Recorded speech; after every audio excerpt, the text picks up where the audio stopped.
जब हम सूर्य नारायण भगवान को अर्घ देते हैं, जल चढ़ाते हैं, तो वो जल पृथ्वी पर जब गिरता है तो उसके छींटे हमारे शरीर पर लगते हैं। क्या वो ठीक है? क्या वो श्रेष्ठ है? तो शिव महापुराण की कथा कहती है, जब हम सूर्य को अर्घ देते हैं, सूर्य को जल चढ़ाते हैं, वो पानी जब पृथ्वी पर गिरता है, उसके छींटे हमारे शरीर पर लगते हैं, तो वो श्रेष्ठता का भाव निर्मित करते हैं। वो गलत नहीं हो सकता। कारण अब वो भी समझ लीजिए। अब सूर्य नारायण भगवान को आप जल चढ़ा रहे हो तो छींटे नहीं लगे, उसके लिए क्या स्टूल पे चढ़ के चढ़ाओगे कि कुर्सी पे चढ़ के चढ़ाओगे? अरे बोलो तो सही। अब कई लोगों के दिमाग में यह बात भरा गई कि हम भगवान को जल चढ़ाते हैं, वो हमारे शरीर में छींटे लगते हैं, जमीन पे से पानी गिरता है, वो हमारे शरीर को छींटे लगते हैं, भगवान को अच्छा नहीं लगता होगा। कौन ने कहा? पहले तो उसको पकड़ के ला।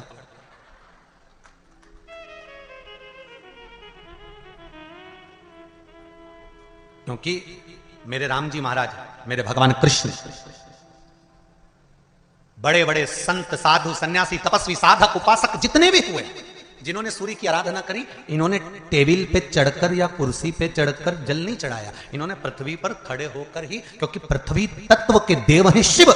जब हम मृत्यु लोक पर खड़े होकर, पृथ्वी पर खड़े होकर भगवान शंकर का भाग पृथ्वी तत्व को धारण कर कर जल को हाथ में लेकर जब समर्पित करते हैं और जो जल नीचे गिरता है वो शरीर पर अगर लगता है तो हमको उसका आशीर्वाद ही प्राप्त होता है, दोष नहीं लगता। पर लोगों ने इसको विपरीत कर दिया। कि कौन ने विपरीत करा? कई लोगों ने इसको विपरीत कर दिया। कौन ने विपरीत करा? तो जो दूसरे धर्म के लोग होते हैं, जिनको हिंदू धर्म से नफरत होती है और जो हिंदू धर्म की पूजन, सेवा, अर्चना को समाप्त करना चाहते हैं, वो धीरे धीरे धीरे धीरे कहने लगे कि सूर्य को जल चढ़ाओगे तो शरीर में लगेगा, शरीर में लगेगा तो दोष लगेगा। इसको कह कहकर घर घर में जल चढ़ाना लोगों ने बंद कर दिया कि आप जल चढ़ाएंगे तो दोष लगेगा, शरीर पे छींटा लगेगा, शरीर को ऐसा लगेगा। ये दोष नहीं है। कितनी सुंदर बात है महाराज। सूर्य नारायण भगवान को जब जल चढ़ाया जाता है, हाथ सिर से 8 इंच की दूरी पर होना चाहिए। जम के बोलिए, सिर से कितना ऊंचा होना चाहिए? 8 इंच ऊपर अपना हाथ होना चाहिए मस्तक से सूर्य को जल चढ़ाते समय। और ना चांदी का, ना स्टील का, ना लोहे का, ना प्लास्टिक का, ना कांच का, ना सोने का कोई बर्तन, ना कांसे का, ना एल्युमिनियम का, ना पीतल का, केवल एक पात्र होना चाहिए, वो है तांबे का। काय का पात्र होना चाहिए? तांबे का पात्र। और सूर्य नारायण भगवान को जब 8 इंच ऊपर तुम्हारा हस्त है और जब हम सूर्य को जल चढ़ा रहे हैं, कैसे जल चढ़ाना है वो भी समझ लीजिए।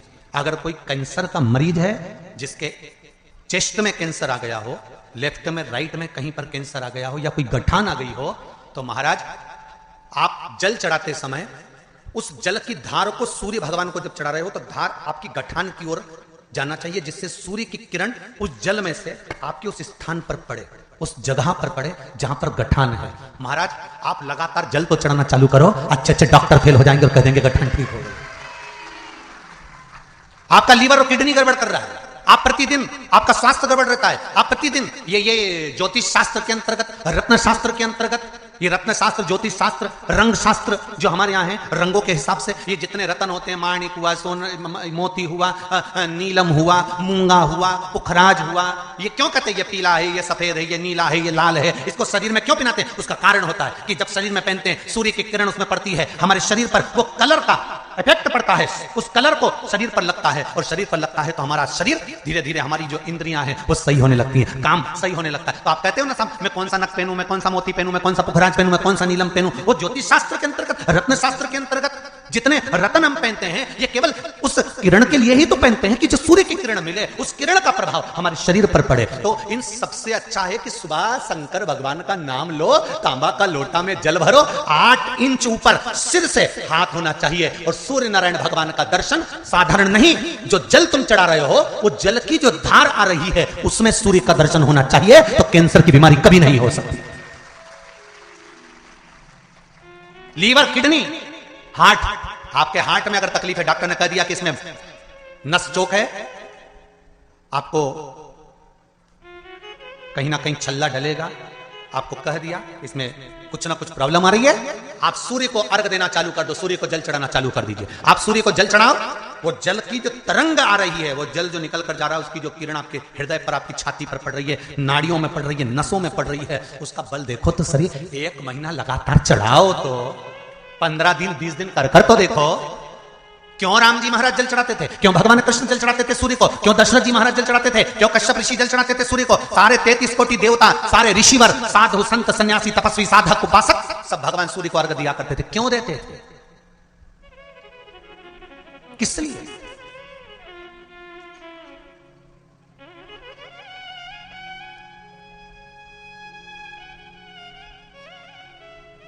सूर्य नारायण भगवान को जल चढ़ाते समय आपके पंजों की एड़ी ऊंची नहीं होना चाहिए। ध्यान दीजिएगा मेरा। आपका पंजा पांव का पूरा की पूरा जमा होना चाहिए भूमि पर। हाथ कितने इंच ऊपर? 8 इंच ऊपर होना चाहिए। जल जो गिरे, सूर्य की किरण, सूर्य का दर्शन उस जल की रोशनी में करना चाहिए। क्या होगा उससे? जिस बच्चे को आंख में चश्मा लगा हो, मोटे से मोटा चश्मा लगा हो, छूट नहीं रहा हो, तो थोड़े दिन उसको सूर्य का अर्घ चढ़वाना चालू कर दो और जल में से सूर्य का दर्शन कराना चालू कर दो। सूर्य का दर्शन जल में से 2 महीना 2.5 महीना बहुत है। आंख की रोशनी बढ़ जाएगी, चश्मा हट जाएगा। आप कर देखिए। अब एक प्रश्न और खड़ा होता सूर्य को अर्घ देने का। गुरु जी, पंचदेव पंचायत में सूर्य नारायण भगवान शंकर की पंचायत में हैं। सूर्य नारायण को हम फ्लैट में रहते हैं, हम फ्लैट के अंदर रहते हैं, तो हम फ्लैट में रहते हैं, हमारे यहां अगर छज्जा नहीं है, हमारे यहां जगह नहीं है, तो हम सूर्य को अर्घ कैसे दें? तो महाराज खिड़की तो होगी, अगर घर में फ्लैट में तो बाल्टी रख लो, एक पात्र रख लो, और सूर्य नारायण भगवान को अर्घ देकर रोशनी शरीर पर पड़ना चाहिए। जिंदगी में कभी कोई बड़ी बीमारी नहीं आ सकती। कितने लोग देते हैं सूर्य को अर्घ? जरा हाथ उठाओ। बहुत बढ़िया, बहुत जोरदार। पुरुष लोग भी देते हैं ना, चाहे बच्चे से बच्चा, बच्चों के हाथ में भी 1 लोटा पानी पकड़ा। घर में छोटे बच्चे हो ना, उनको तांबे का लोटा दो, पानी दो, जा बाहर खड़े हो, जा 1 लोटा पानी चढ़ा के। पहले दिन आप स्वयं बच्चे के साथ बाहर खड़ी हो, ओटले पर, घर के बाहर खड़ी हो, छत पे खड़ी हो या घर के बाहर खड़ी हो, और बच्चे से कह लो चढ़ाओ बेटा, देखो ऐसा हाथ 8 इंच ऊपर करिए, तांबे का लोटा लेकर पानी धीरे धीरे डोलना है। जैसे वो स्लो मोशन के सीन नहीं होते नाटक में, ये एकदम धीरे धीरे, बस नहीं तो मालूम पड़े छोरा छोरी एक साथ उंडेल के अंदर। नहीं, जल चढ़ाते समय उस पानी में से सूर्य की किरण पड़ना चाहिए, सूर्य की किरण। एक बात और कहना चाहूंगा, अगर आप लोग स्वीकार करेंगे तो, अगर कहीं आपको लगता हो कि बच्चा पढ़ने में कमजोर है, विद्या में कमजोर है, रिजल्ट अच्छा नहीं आ रहा, पढ़ने में कमजोर है, वो पढ़े, अपनी जगह पढ़े, वो कार्य करे अपनी जगह करे, मेहनत करे अपनी जगह करे। बच्चों को कह दो कि कुछ समय के लिए सूर्य को अर्घ देना चालू कर। सूर्य की किरण जहां पर ब्राह्मण या हिंदू धर्म का व्यक्ति मस्तक पर तिलक लगाता है, भुकुटियों के बीच में उस सूर्य की किरण इस भुकुटी के बीच पड़ना चाहिए, परंतु पानी कम से कम ना करते हुए स्लो मोशन में धीरे धीरे गिरना चाहिए, एकदम धीरे धीरे। तो यहां एक रेखा सूर्य की किरण से पड़ती है। चंद्रदेव का लड़का था, देखो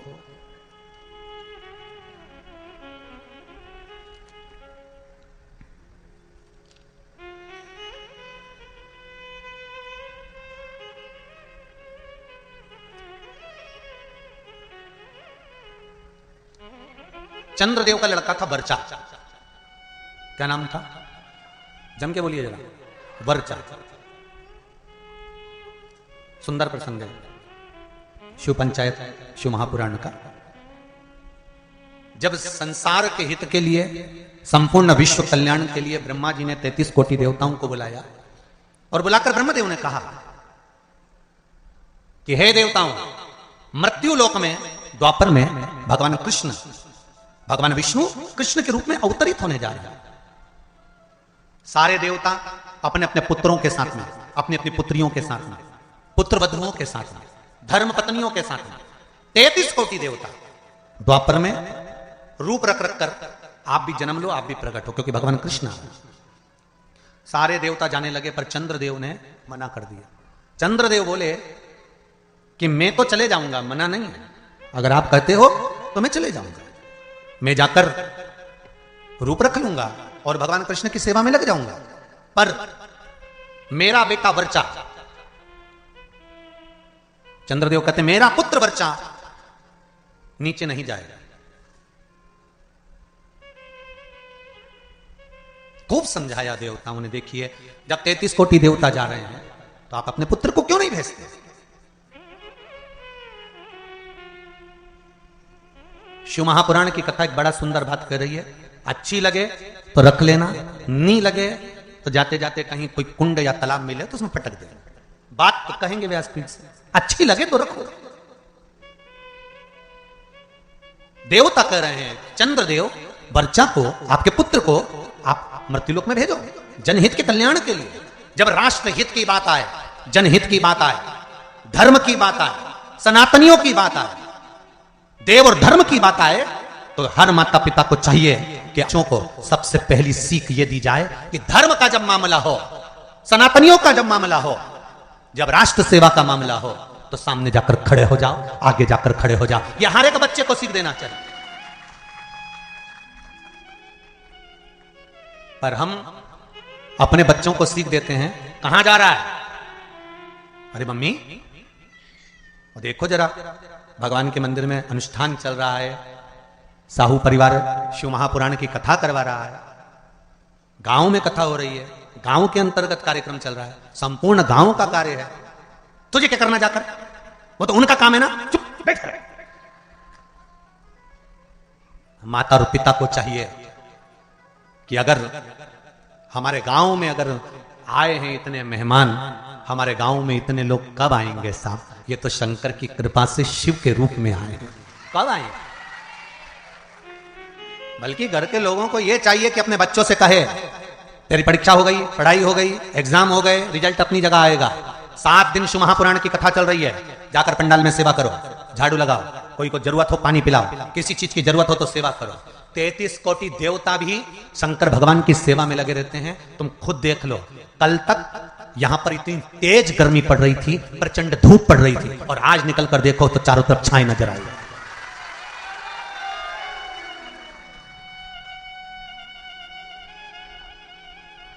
कार्यकर्ता कह रहे थे गुरुजी इतनी गर्मी, इतनी गर्मी, इतनी गर्मी, इतनी गर्मी कि कपड़े तक पसीने में नहा रहे। अब बोलो गर्मी किस किस को लग रही है? आज जम के तो बोलो जरा, लग रही कहीं? सूर्य नारायण भगवान को भी शंकर जी ने कह दिया जरा छाता लगा ले थोड़ी देर के लिए, 3 घंटा कथा चल रही हो। ये शिव कथा। और पूरे पंडाल में 2 बजे कथा चालू हुई है, और 2 बजे से लेकर अभी जो भी टाइम हो 4:30 बजने वाली है, और उतनी देर में तुम देख लो पूरी जगह छांव ऐसी, सब दूर धूप पड़ रही है, और यहाँ पूरे पंडाल के आसपास ऐसा लग रहा है जैसे भगवान खुद हवा कर रहा, खुद कृपा कर रहा। तो ये शिव कृपा नहीं तो क्या है? शिव दया नहीं तो और क्या?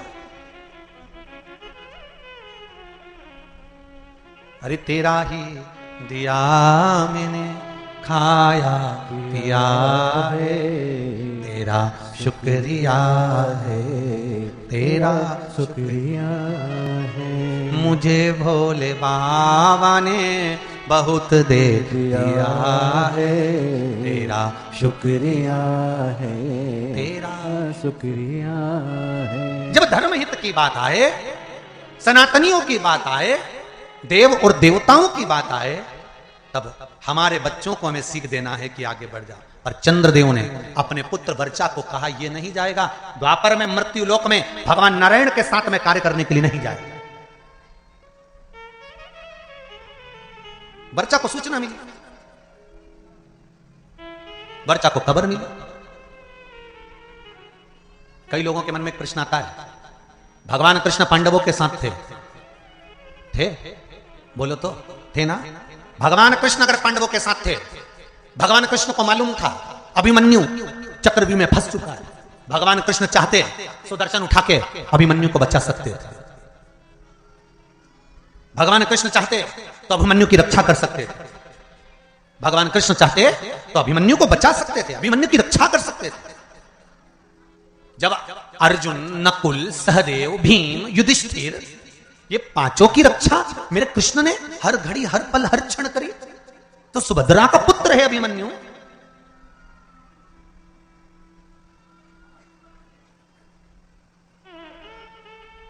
अर्जुन का पुत्र है अभिमन्यु, फिर अभिमन्यु की रक्षा क्यों नहीं करी? क्या भगवान कृष्ण को नहीं मालूम था कि ये मरने वाला है? क्या भगवान कृष्ण को नहीं ज्ञात था कि ये मरने वाला है? उसकी कथा है ये। चंद्रदेव ने कह दिया था मैं मेरे बेटे को नहीं भेजूंगा। वर्चा को मालूम पड़ा, और वर्चा को मालूम पड़ा कि मेरे पिता चंद्रदेव ने मना कर दिया है जनहित के कार्य के लिए, देवहित के कार्य के लिए। क्यों? क्योंकि पुत्र का मोह नहीं छूट रहा, पुत्र आसक्ति नहीं छूट रही।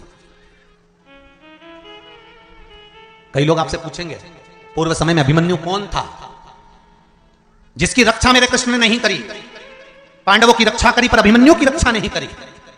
लोग आपसे प्रश्न करेंगे, आपको उत्तर देना पड़ेगा।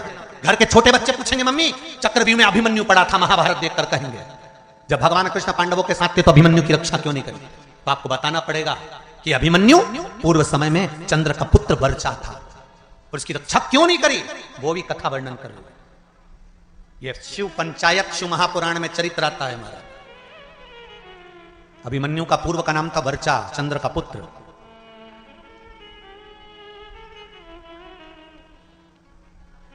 क्या कमी पड़ गई थी? क्यों नहीं करी? वर्चा को मालूम पड़ा कि मेरे पिता ने मुझे मना कर दिया, मेरे पिता ने कह दिया कि मृत्यु लोक में मेरा पुत्र वर्चा नहीं जाएगा, क्योंकि पुत्र आसक्ति, पुत्र मोह, पुत्र का स्नेह बड़ा प्रबल होता है। पुत्र का मोही तो था जो धृतराष्ट्र का पूरा वंश डूब गया। अगर पुत्र मोह में धृतराष्ट्र नहीं पड़ता ना तो बच जाता पूरा परिवार, पूरा परिवार बच जाता। पर माताओं और भाई जितने लोग कथा सुन रहे हैं, आपसे निवेदन है इतना पुत्र मोह मत पालना कि तुम्हारी औलाद ही तुमको नष्ट कर दे, तुम्हें बर्बाद कर दे। ऐसा पुत्र मोह मत पालना। बहुत पुत्र मोह है आज के जमाने में, मेरा बेटा, मेरा बेटा, मेरा छोरा, मेरा छोरा, मेरा छोरा, और छोरा छोरा छोरा। और जब आई छबीली फिर काय का छोरा।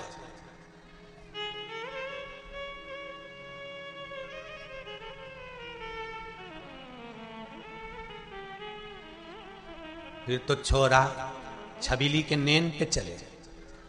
छबीली एक बार घूर के देख लेनी,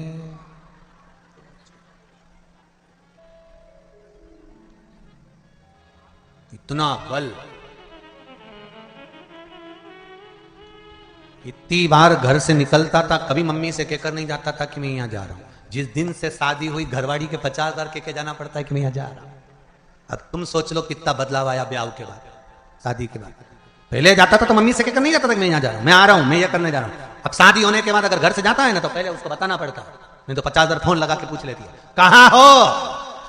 बस इतना बोला ना तो बापड़ा का पसीने की बूंद छा गई। अब भी आया 20 मिनट में, बस पहुंच ही दिया। आ रहे हो वो वाला हाल है ना। एक पत्नी ने पति से कहा कपड़े पड़े हैं बाथरूम में, धो देना, नहीं तो मैं धो दूंगी। अगर कपड़े नहीं धोए तो ये अपने को, मतलब एक ही लाइन बोली उसने जगदम्बा ने, बाथरूम में कपड़े पड़े हैं धो देना, नहीं तो मैं धो दूंगी। अब उतने में समझदार पति समझ गया कि अपन को धोना जरूरी है, नहीं तो ये अपने को धो दे। तो बेचारा नहाया बाद में, पहले बने कपड़े ही धोया क्योंकि उसको मालूम था नहीं तो अपने अपने धो देगी। ये निवेदन है आप सबसे, बच्चों को। वर्चा ने कहा अपने पिता चंद्र से कि आप पुत्र मोह में पड़े हो, पुत्र मोह की आसक्ति है आप।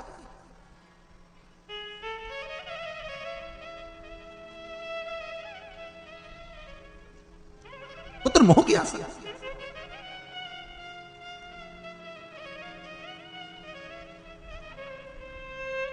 बेटा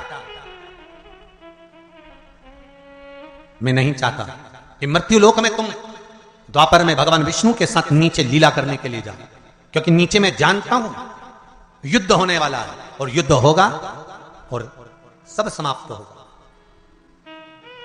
वर्चा ने कहा चंद्रदेव से, पिताजी 2 क्षण भी अगर भगवान का साथ मिलता है ना तो उससे बढ़कर कोई कृपा नहीं हो सकती। जब रावण मरा था तो मंदोदरी सिर पटक पटक कर रो रही थी, रावण की धर्मपत्नी मंदोदरी। तो भगवान राम ने मंदोदरी से जाकर कहा, मंदोदरी तुम राजमाता हो, मंदोदरी तुम लंका की राजमाता हो, तुम रानी हो लंका की, पति के लिए वियोग कर रही हो, पति के लिए रो रही हो। मंदोदरी कहती है, कौन कहता है कि मैं पति के लिए रो रही हूं? मंदोदरी कहती है, क्या आप मुझे अज्ञानी समझते हो? मंदोदरी राम जी से कहती है, क्या मुझे आप अज्ञानी समझते हो? भगवान ने पूछा क्यों? मंदोदरी कहती है, यह अज्ञानता की बात है कि किसी के मरने पर रोया जाए। आया है सो जाएगा, राजा रंक फकीर, एक सिंहासन चढ़ गया, दूसरा गया बंद जंजीर। ये तो संसार सागर है, जो आया है उसको जाना है। कोई अच्छे से जाएगा, कोई बुरे से जाएगा, मरना तो सबको है, चाहे तुम बादाम खाओ चाहे रोटी खाओ। राख का ढेर सबका बनना। कहीं की ब्यूटी क्वीन भी होगी ना, उसके मरने के बाद राख क्वीन नहीं होगी।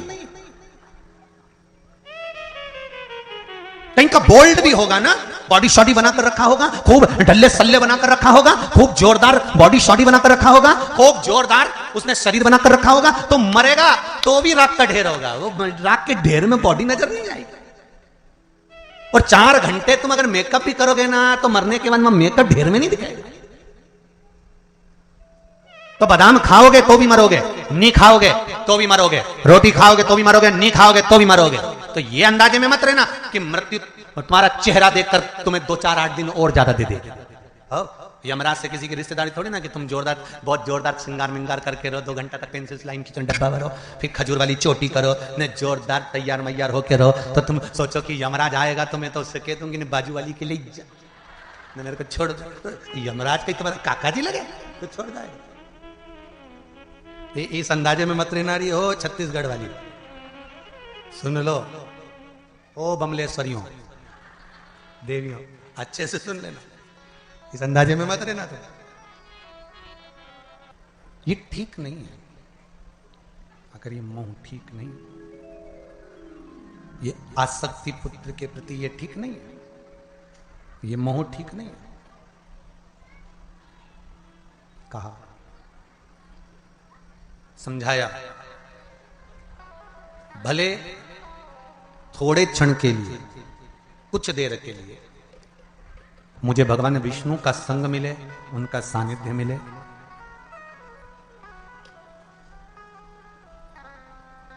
पर मिला तो सही ना।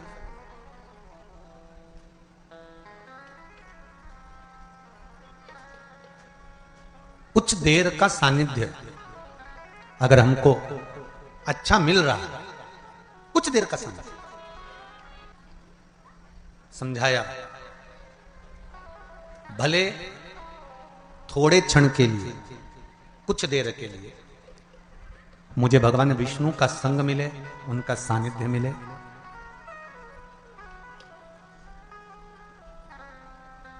पर मिला तो सही ना।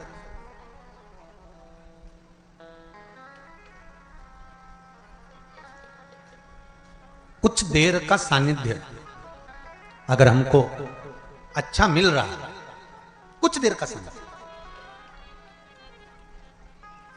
तो पहले भगवान को धन्यवाद देना कि हमको अच्छे लोगों का संग सानिध्य मिल रहा है।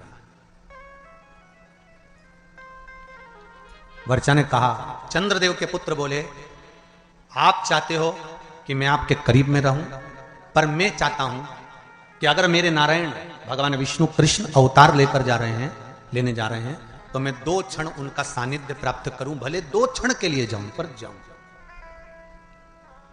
अपने नजदीक में अगर शिव महापुराण की कथा हो, कहीं आसपास क्षेत्र में कहीं कथा हो, सत्संग हो, तो प्रयास करना कि भले थोड़ा समय जाऊं, पर जाऊं, शिव की आराधना कर आऊं, शंकर की उस धरा को चरण छू कर आऊं, जहां का कंकर शंकर है, उसको छू, भले 2 क्षण पर जाऊं, वहां पहुंचूं। अविरल भक्ति को मैं प्राप्त करूं, शिव आराधना में मैं डूबूं। बर्चा, मुझे जाना है, पर पुत्र मैं तुझे भेजने से पहले देवताओं से बात करूंगा। चंद्रदेव ने बुलाया भगवान ब्रह्मा को और ब्रह्मदेव से कहा, प्रभु मेरी एक बात को स्वीकार करेंगे? बोलिए क्या बात? मैं अपने पुत्र वर्चा को भेजने को तैयार हूं, पर चाहता हूं कि ज्यादा समय मेरा पुत्र मृत्यु लोक में ना रहे, तुरंत मेरे पास वापिस लौट कर आ जाए। ब्रह्मा जी ने कहा तथास्तु। जब भगवान विष्णु का कृष्ण अवतार होने वाला था तब ब्रह्मदेव ने हाथ जोड़कर भगवान विष्णु से कृष्ण से कहा था, हे कन्हैया कृपा करना, आप अर्जुन को, नकुल को, सहदेव को, भीम को, युधिष्ठिर को और भी जितने जितने हैं इनको बचा लेना, पर चंद्र का पुत्र वर्चा जो अभिमन्यु बनकर जन्म लेगा इसको मत बचाना, क्योंकि इसके प्राण छूटेंगे ये तुरंत अपने पिता के पास चले जाएगा। कई लोगों ने प्रश्न खड़े करे, भगवान कृष्ण सबको बचा सकते थे तो इनको क्यों? एक प्रश्न हो रहा था। कई लोग प्रश्न खड़े करते हैं कि केदारनाथ जी में त्रासदी मची थी ने इतने मर गए थे, भगवान अगर थे तो भगवान ने क्यों नहीं बचाया? तुम्हारा जब जन्म होता है ऊपर लिखा पड़ी होती है कितने समय के लिए जाना चाहते हो, सील ठप्पे ऊपर से लगे होते हैं, नीचे नहीं। जब अभिमन्यु जन्म ले रहा है तो वर्चा